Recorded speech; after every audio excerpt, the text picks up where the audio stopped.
Well, it's been a while since I did a story, so thought I'd do one for Halloween coming up.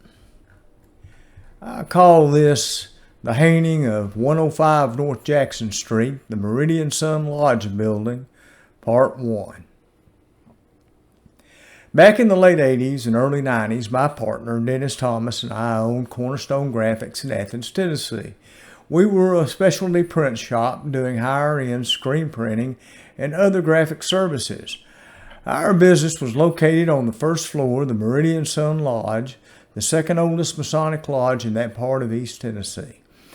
The lodge hall was on the second floor and generally empty except for Tuesday night, lodge night, and Saturday evening when the Order of Eastern Star met. The two-story building had originally been two buildings. The larger one where we had our printing machines and a number of retail operations over the years, and a long, narrow one that had originally been the city fire department. The lodge had knocked openings connecting the two buildings on both floors. One afternoon, Dennis and I were standing in our front counter, resting our elbows on it, talking with Don Wilson, one of our artists and printers, about a print job that needed to be completed for delivery the next day to Estee Lauder for an ad campaign they were kicking off the following week. We asked Don if he would stay the evening and finish the job. To our surprise, he got a concerned look on his face and said he'd rather not stay. His reaction was highly unusual because Don had a young family and always eagerly sought out overtime. We asked him what was wrong. He hemmed and hawed and finally said he did not feel comfortable staying there after hours any longer. I said, "What?" His stricken look deepened, and he said, "Well, we were going to think he was crazy or at least stupid." I said, "What do you mean?" mystified. Don responded that lately when he stayed late, he heard very small, strange sounds and had a strong feeling that something was watching him and didn't want him there. Before I could help myself, a bark of laughter escaped my lips. I thought he was putting us on, but then I quickly realized he was serious. Dennis and I were struggling to control our faces and standing with the shop to our backs facing Don. Don was across the counter facing the shop. Before I could say anything, Don's eyes widened and he took a deep, sharp breath, his mouth falling open. I turned to look over my shoulder in the direction of his stare.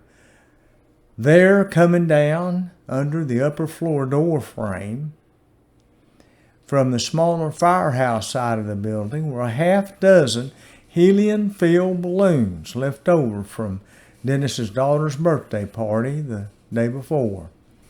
The balloons were all tied together to a single point, slowly moved to the center of the large room, coming to a stop a good 5 or 6 feet below the ceiling. They appeared to be just hanging in the air, in the grasp of some unknown, or at least unseen force or being. We were overcome with the feeling of dread and dumbfounded as all the doors were closed and the HVAC system was not running. No detectable breeze was moving these balloons. Now, Don was highly allergic to cinnamon. So allergic, in fact, that someone simply chewing Dentyne cinnamon gum around him would send him into a full-blown allergic reaction. Suddenly, as we stood speechlessly staring at the balloon slowly rotating in the middle of the room, we experienced an overwhelming scent of cinnamon. In a matter of seconds, Don was wheezing and choking, his eyes red, tears pouring down his face as large blotches of hives rose on his skin.